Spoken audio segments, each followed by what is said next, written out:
गेलेयाखैबो माबा मोनसे बिपिएफनि बेनाराव थांनानै आर'नाइबो गानहैयाखै बा बिथांमोननि स्टेजाव थांनानै जों आर'नाइ गानहैयाखै बिजेपिजोंबो थांनानै जों बिजेपिनि माला गानहैयाखै टफि गानाखै जोङो दिनै इउपिपिएलआव थांनानैबो जोङो माला गानाखै गासैबो गभर्नमेन्टआनो होजोबसिगोन नाथाय बिदिसिम मावदों जों दा बेखौ एसोसिएसना मा मिथिनो रुजुग्राया मा मिथिनो जेराव बिथाङा मोनसेबो सावरायनायाव गैया रायलायदों मा रायलायाखै बिसोरो जेबो मिथिया 26 तारिख सेप्तेम्बराव साख्रि बाख्रिनि थाखाय एडिजिपि सारजों जों स्पेसियेल सावरायदों बेखिनि समावबो रुजुग्राया जेबो मिथिया आरो बेयावनो जे एक्स एनडिपि वेलफेयार एसोसिएसननि आफादगिरि बिथां रुजुग्रा मुसाहारिया बुंदों जोंखौ पलिटिकेल इनफ्लुयेन्स जानानै बिथांमोना हाबसनहैनानै खामानि मावदों नाथाय बे नङा जों सिगांनिफ्रायनो आगोलनिफ्रायनो बुंबोबाय थादों इउनाइटेड फराम अफ एक्स एनडिपिआ खुनु माबा मोनसे पलिटिकेल हान्जानि सिङाव नङा आरो बबेबा मोनसे पलिटिकेल हान्जाजों दानानै होजानाय आफाद नङा दिनै रुजुग्रा बिथाङा गावसोर मा हिसाबै आफाद दादों आरो माबे लामाजों थांदों गावसोरनि लामाखौ गावसोरनो मिथिखायो गावसोर सोर बेखौबो हमनो हाखायो जोङो जोंनि खामानियाल' जाथों होननानै दिनै जों सोरनिबा आथिंखौबाबो हमगोन माबा मोनसे खामानियाबो जों मावगोन जेरावहाय केसफोरा ओरैबायदि जानानै थांदों जि एनआइए केसनि जों मिथिगौ जों थांबाय थानाय हिसाबै गासैबो न'खरफ्रा सिलिंखार जालांबाय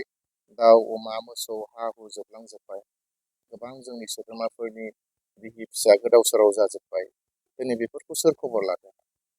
इउनाइटेड फराम दाखांनायनि उनावसो बेफोरखौ खबर लादों दिनै बेफोरखौ आरो नोङो जानला मोनला बुंबा जानाय नङा दिनै एनआइए केसआ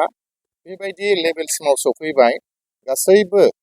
केसखौ एनआइएखौ सेन्ट्रेलावनिफ्राय आसामाव दिनै रिटार्न लाबोनानै दिनै पाब्लिक प्रसिकिउटर दिनै सासे होबाय दिनै जोंनि एनआइए केसाव नांनाय न'खरफोरा दिनै थाखा फैसा बाहायनांनाय गैया गासैबो गभर्नमेन्टआनो होजोबसिगोन नाथाय बिदिसिम मावदों जों दा बेखौ एसोसिएसना मा मिथिनो रुजुग्राया मा मिथिनो जेराव बिथाङा मोनसेबो सावरायनायाव गैया जे दिनखालि 21 तारिखआव जों सिएमजों सावरायदों अफिसियेल मिटिं जों जिरायदों बेखिनि समाव साख्रि बाख्रिखौ इउनाइटेड फरामा बिख'नानै लादों बेखिनि समावबो जों रुजुग्राखौ नुवाखै बिथाङा गैया 23 तारिख September advocate general Debajit Saikia सारखौ जेब्ला जों लोगो लादों बेखिनि समावबो बिथांमोना गैया मा रायलायदों मा रायलायाखै बिसोरो जेबो मिथिया 26 तारिख सेप्तेम्बराव साख्रि बाख्रिनि थाखाय एडिजिपि सारजों जों स्पेसियेल सावरायदों बेखिनि समावबो रुजुग्राया जेबो मिथिया नाथाय दिनै मैया दाखालनि खावब्ला नुजाफैनानै दिनै जानला मोनला बाथ्रा बुंबाथ' जानाय नङा बेखौलाय सोर गनायो जेबोआनो मिथियाब्ला दिनै मा बाथ्रा बुंनांगौ दिनै साख्रि बाख्रिनि थाखाय लेखा बिदों पुलिसनि थाखाय माबानि थाखाय बे बुस्थुखौ जों अलरेडि मावखांजोब्बाय अलरेडि जों गथायहैखांजोब्बायानो दिनै आरो गोदानै दिन्थिनानै जोंनि मानसिफोरखौ गोदाव सोराव खालामोब्ला बे बोरै जागोन बेखायनो जों सानो जेन जोंनि खामानिफोरखौ बिथांमोना बायदि बायदि बुंनानै जेन हेंथा होआ माव नोंसोरबो सोमोन्दो लानानै माव दैदेनगिरिफोरखौ लानानै माव बेयाव जोंहा जेबो बुंनांगौ गैया दा बेखौ जोङो बुंनाय जाबाय जेन नोंथांमोना जोंखौ जेन डिस्टार्ब खालामा जोंबो नोंथांमोनखौ डिस्टार्ब खालामा आरो जों खुनु पलिटिकेल माबा मोनसे लाबालाबनि थाखाय जों खामानि मावाखै बिस्वजित दैमारि बिथांमोननिसिमबो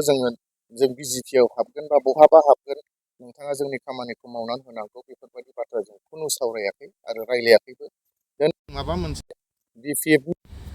बेनाराव थांनानै आर'नाइबो गानहैयाखै बा बिथांमोननि स्टेजाव थांनानै जों आर'नाइ गानहैयाखै बिजेपिजोंबो थांनानै जों बिजेपिनि माला गानहैयाखै टफि गानाखै जोङो दिनै इउपिपिएलआव थांनानैबो जोङो माला गानाखै कंग्रेसआव थांनानैबो जों माला गानाखै जों इन्डिपेन्डेन्ट मोनसे आफाद इन्डिपेन्डेन्टलि जों प्रेसार होलांगोन आरो जों होलांबाय थागोन जेब्ला जोंनि खामानिया जाया दिनै रुजुग्रा बिथाङा गावसो बयबो मिथियो बिथाङा सासे टिएलसिसि चेयारमेन धनस्रि ब्लकनि प्रेसिडेन्ट इउपिपिएलनि आरो बेयाव बिथांमोना साबैसे जिरायनोमोन गासैबो बिबानगिरिफोर गोजा दिनै जोंखौसो उल्थायै जुदि पलिटिकेल माबा इनक्लाइन जानानै खामानि मावदों होनना बुङोब्ला बोरै जानो बयबो मिथिगौ बिथांमोना सोर बेनिखायनो जों बारा बुंनो गोसो गैला बेसेबां काउन्टार होलायो एसेबां गाज्रि जालांगोन आं मोनसेल' खोथा बुंगोन जेन जोंनि खामानिफ्राव बेबायदि हेंथा दाहो, जेन जोंनि गेजेराव गावजों गाव बुजा बुजि जालायनानै बे दावराव दावसिनि लामाखौ जों लाबोआ, बेखौनो जों बुंबाय। गोजोन्थों।